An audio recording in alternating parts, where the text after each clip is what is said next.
রংপুর বিভাগে যৌথ বাহিনী পরিচালিত বিশেষ অভিযানে ১৪ জনকে গ্রেফতার করা হয়েছে।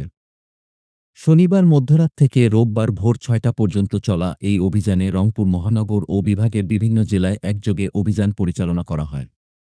রংপুর মহানগরীতে গ্রেফতার রংপুর মহানগর পুলিশ কমিশনার মজিদ আলী জানান, মধ্যরাত ১২টা থেকে শুরু হওয়া অপারেশন ডেভিল হান্টে মহানগরীর তাজহাটে ২ জন এবং কোতোয়ালি, হারাগাছ ও মাহিগঞ্জ থানা এলাকা থেকে ১ জন করে মোট ৫ জনকে গ্রেফতার করা হয়েছে।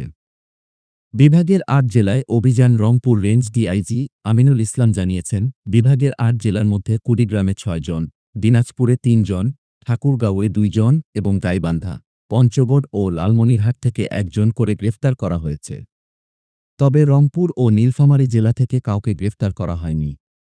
অভিযোগ ও গ্রেফতারকৃতদের পরিচয় ডিআইজি আমিনুল ইসলাম জানান, গ্রেফতারকৃতরা বৈষম্যবিরোধী ছাত্র আন্দোলনে হামলা, হত্যাচেষ্টা,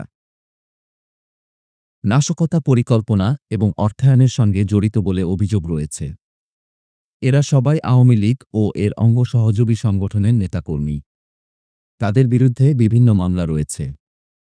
অপারেশনের সময়কাল ও যৌথ বাহিনীর পদক্ষেপ শনিবার মধ্যরাত থেকে রংপুর মহানগর সহ বিভাগের ৮ জেলায় এই বিশেষ অভিযান শুরু করে যৌথ বাহিনী। আইনশৃঙ্খলা পরিস্থিতি স্বাভাবিক রাখতে এই অভিযান চালানো হয় বলে জানিয়েছেন সংশ্লিষ্ট কর্মকর্তারা।